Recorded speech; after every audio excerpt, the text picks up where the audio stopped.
Assalamualaikum warahmatullahi wabarakatuh.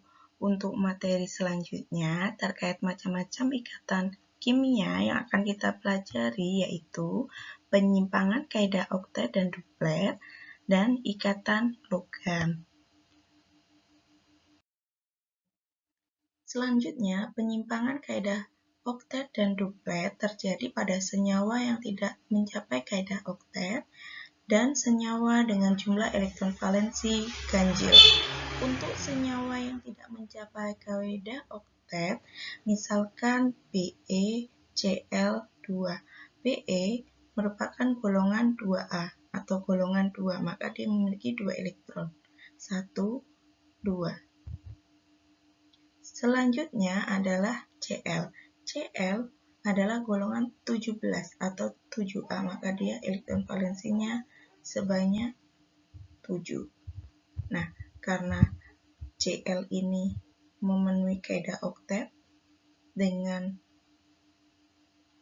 menggunakan satu elektron bersama miliknya Be, yang Cl ini juga. Nah, Be juga sama, menggunakan elektron bersama miliknya Cl, tetapi hanya satu. Yang Cl ini juga satu, maka Be awalnya 2 menjadi 4. Nah, karena 4, maka Be ini tidak mencapai kaidah oktet.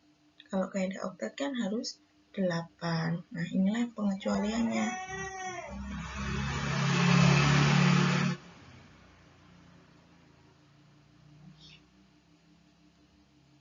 Selanjutnya, B juga sama. B adalah golongan 3A atau 13, sehingga elektron valensinya 3. 1, 2, 3. Sedangkan F 7. 1, 2, 3, 4, 5, 6, 7. Sehingga B menggunakan elektron bersama miliknya F1. Karena ada 3 atom, berarti ada 3 yang digunakan dengan B. Dengan Cl atau F ya di sini, maaf, F, maka akan memperoleh 1 elektron dari B, sehingga F ini menjadi oktet. Tetapi B-nya dia memiliki 3, kemudian digunakan bersama dengan miliknya F3 juga, maka totalnya 6, bukan 8. Maka ini merupakan pengecualian dari kaidah oktet. Untuk senyawa dengan jumlah elektron valensi ganjil juga demikian. N adalah golongan 5A atau 15, maka dia memiliki jumlah elektron valensi 5. 1, 2, 3, 4, 5. Nah, kemudian O 6. Nah, 6 dia sudah punya 1, 2, 3, 4, 5, 6. Kemudian 2 dari N. Jadinya pas ini 8. Kemudian O yang ini punya 6 juga, dia kan golongan 6A atau 16. Berarti elektron valensinya 1, 2, 3, 4, 5, 6. Nah, karena dia memperoleh 2 dari N atau disebut ikatan kovalen koordinasi, maka 6 terus ditambah 2 lagi, maka 8. Namun punyanya N tetap 5, tidak 8. Maka ini adalah juga pengecualian. Nah, pengecualian kaidah oktet tidak hanya ada pada senyawa yang tidak memenuhi kaidah oktet ataupun yang memiliki elektron valensi ganjil. Ternyata senyawa dengan oktet berlebih juga merupakan penyimpangan dari kaidah oktet dan duplet. Semisal P merupakan golongan 5A atau 15, maka elektron valensinya adalah 5. 1, 2, 3, 4, 5. Kemudian Cl adalah 7A atau 17, maka dia punya 7 elektron valensi. 1, 2, 3, 4, 5, 6, 7. Terus masing-masing dari Cl itu menyumbangkan 1 ke P. 1 ke P juga menyumbangkan 1, ini juga menyumbangkan 1, ini juga menyumbangkan 1. Berarti jika dijumlah P memiliki 10 elektron, tidak lagi 8, seperti itu. Nah, untuk yang SF6 juga demikian. S merupakan golongan 6A atau 16, maka dia punya 6. 1, 2, 3, 4, 5, 6. F golongan 7A atau 17, punya 7 elektron valensi. 1, 2, 3, 4, 5, 6, 7. Kemudian 1 elektron F masing-masing ini disumbangkan 1 ke S.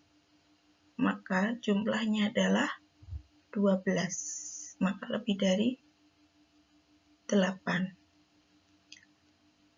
Contoh lagi Cl.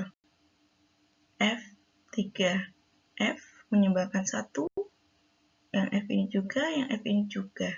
Padahal Cl ini punya 7. Nah, maka 1, 2, 3, 4, 5, 6, 7. Berarti 7 ditambah dengan 3. Berarti 11 elektron. Nah, maka senyawa-senyawa ini disebut senyawa dengan oktet berkembang atau lebih dari 8 elektron. Baiklah, untuk pembahasan yang terakhir adalah ikatan logam. Ikatan logam merupakan ikatan antar atom dalam unsur logam yang terbentuk akibat adanya interaksi antar elektron valensi. Nah, ciri-ciri dari ikatan logam itu sendiri adalah atom-atom logam dapat diibaratkan seperti bola pingpong yang berjajar rapat satu sama lainnya. Nah, seperti ini, berjajar rapat. Kemudian, atom logam mempunyai sedikit elektron valensi sehingga sangat mudah dilepaskan untuk membentuk ion positif. Jadi kecenderungannya adalah membentuk ion positif karena mempunyai elektron yang sedikit itu. Kemudian kulit terluar dari atom logam itu relatif longgar dan terdapat banyak tempat kosong. Nah, ini tempat-tempat kosong sehingga elektron dapat berpindah dari satu atom ke atom yang lainnya. Mobilitas elektron dalam logam sedemikian bebasnya sehingga elektron valensi logam mengalami delokalisasi, berarti mengalami perpindahan dari ujung sini ke sini, dan dia memenuhi ruangan yang relatif longgar sampai ujung yang satunya, seperti itu. Elektron-elektron valensi tersebut berhamburan membentuk awan elektron yang menyelimuti ion-ion positif logam. Jadi, ion-ion positif logam ini akan terhambur elektron. Nah, elektronnya ini mengalami delokalisasi, dapat mengalami perpindahan dari satu ujung ke ujung yang lainnya. Maka, dari itu ikatan logam ini adalah ciri khas dari unsur-unsur yang bersifat logam. Seperti itu. Kemudian, sifat dari unsur logam itu sendiri biasanya berwujud padat, dapat ditempa, tidak rapuh, dapat dibengkokkan, dan dapat direntangkan atau direnggangkan menjadi kawat. Kemudian, penghantar atau konduktor listrik yang baik ataupun panas yang baik berupa dislokalisasi tadi karena dapat berpindah elektronnya dari sini ujung kiri ke ujung ke kanan dengan membawa elektronnya itu dengan membawa listrik ataupun panas sehingga kita terasa sengatan listrik ataupun panas dari ujung satu ke ujung yang lainnya. Kemudian dapat ditempanya itu awalnya tersusun seperti ini, setelah dikasih panas kemudian dikasih tekanan maka akan bergeser seperti itu. Terima kasih untuk materi ikatan ion. Saya sudahi. Semangat belajar di rumah dan jaga kesehatan. Wassalamualaikum warahmatullahi wabarakatuh.